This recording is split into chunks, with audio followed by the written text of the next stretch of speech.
آپ نے ایک پوڈ کاسٹ میں کہا تھا کہ علامہ اقبال نے کارل مارکس کو کہا ہے کہ وہ نبی نہیں مگر اس کے پاس کتاب ہے، جیسا کہ یہ شعر میں ابلیس کی مجلس شورا میں ہے.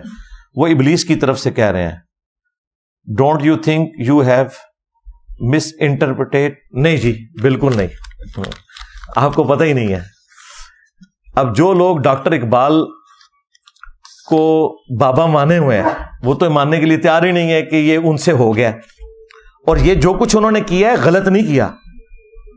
ڈاکٹر اقبال نے جو کارل مارکس کی تعریف کی ہے میں اس میں ان کے ساتھ ہوں، یہ میں نے انہیں کرٹیسائز نہیں کیا، ذہن میں رکھیے گا، بالکل صحیح تعریف کی ہے انہوں نے. اچھا اب آ جائیں ابلیس کی مجلس شورا میں جو ہے یہ تو ظاہر ہے شاعر نے جب اپنی تھاٹس پبلک تک پہنچانی ہوتی ہے نا تو اس کا کوئی کرینہ اختیار وہ کرتا ہے. جس طرح ڈاکٹر اقبال نے شکوہ جواب شکوہ، اب شکوہ میں وہ اللہ سے شکوہ کر رہے ہیں، جواب شکوہ میں وہ اللہ کی طرف سے جواب دے رہے ہیں. وہ زمانے میں معزز تھے مسلمان ہو کر اور تم خار ہوئے تارک قرآن ہو کر. اب کیا ڈاکٹر اقبال کے اوپر کو وہی آئی تھی کہ اللہ تعالیٰ نے کہا کہ یہ جواب دے میری طرف سے؟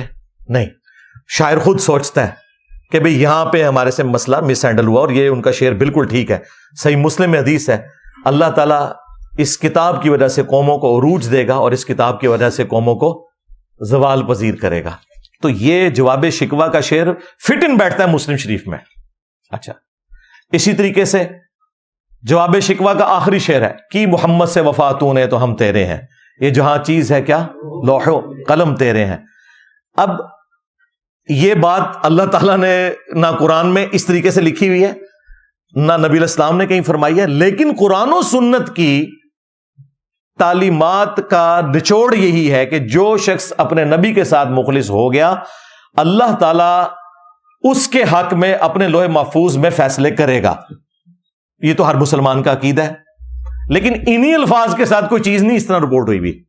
تو شاعر کا انداز ہوتا ہے چیزوں کو بیان کرنے کا. تو ڈاکٹر اقبال نے جو کارل مارکس کی تعریف کی ہے ابلیس کی مجلس شورا میں، یہ میرے علم میں ہے کہ یہ ابلیس کی مجلس شورا میں انہوں نے تعریف کی ہے. بلکہ مجھے یہ بھی پتا ہے کہ یہ جو اس کا 3 نمبر شاگرد ہے نا اس کے منہ سے یہ بات کہلوائی ہے ڈاکٹر اقبال نے.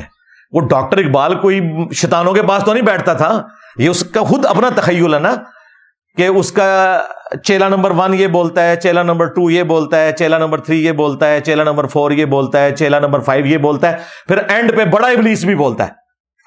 تو یہ کہیں ڈاکٹر اقبال وہاں بیٹھے ہوئے تھے اور انہوں نے کوئی ویڈیو ریکارڈ کی ہے؟ نہیں، یہ ڈاکٹر اقبال کا اپنا تخیل ہے جس میں انہوں نے اس دور کے اندر ایک چیز کو پریزنٹ کیا.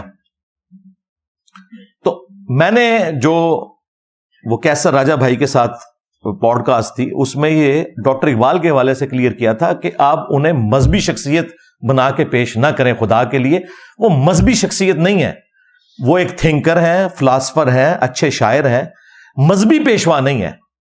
میں ان کی ذاتی زندگی کی طرف جانا ہی نہیں چاہتا ورنہ پھر کئی ایک ایسی باتیں ہوں گی کہ کسی کے دل میں میل آ جائے گا. ٹھیک ہے، ہمیں پتا ہے کہ وہ کتنے پریکٹسنگ مسلمان تھے، یہ ہمیں بڑے اچھے طریقے سے پتا ہے. الٹا حالت یہ ہے کہ پوری پاکستانی قوم صرف داڑھی اس لیے نہیں رکھتی ہے کہ اقبال عاشق رسول سی، داڑھی نہیں سی.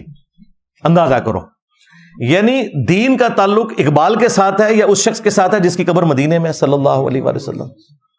کسی شخص کا نبی علیہ السلام کے لیے تعریفی کلمات بول دینا یہ اس چیز کا متقاضی کہاں سے ہو گیا کہ آپ نے اس کی تعلیمات کے پیچھے چلنا ہے.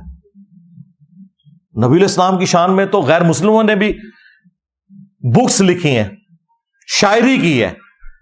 تو یہ تو نہیں کہ آپ نے ان کو فالو کرنا ہے بلکہ آپ اچھی بات ان کی طرف سے ایک کوٹ کرتے ہیں کہ جی انہوں نے بھی تعریف کی. تو ڈاکٹر اقبال ایکسٹراڈنری پرسنالٹی تھے، مذہبی پیشوا نہیں تھے. یہ لادہ بات ہے کہ ان کے نام کے ساتھ علامہ اقبال لکھا جاتا ہے. میں مولویوں سے پوچھتا ہوں تم لوگ انجینئر صاحب سے تو ڈگری مانگتے ہو، ڈاکٹر اقبال کے پاس کون سی مدرسے کی ڈگری ہے؟ اسے تو آپ علامہ اقبال کہتے ہو. یہ میں پھکی کے طور پہ کہہ رہا ہوں. میں تو انہیں علامہ سے بھی بڑی چیز مانتا ہوں جو ان کی کنٹریبیوشن ہے. لیکن پھر یہ آپ کو کیا بتائیں گے؟ نہیں جی اچھی بات جس کی بھی ہے لے لینی چاہیے. ہاں یہی تو بات ہم آپ کو سمجھا رہے تھے نا، ڈگریوں کو بعد میں دیکھیں.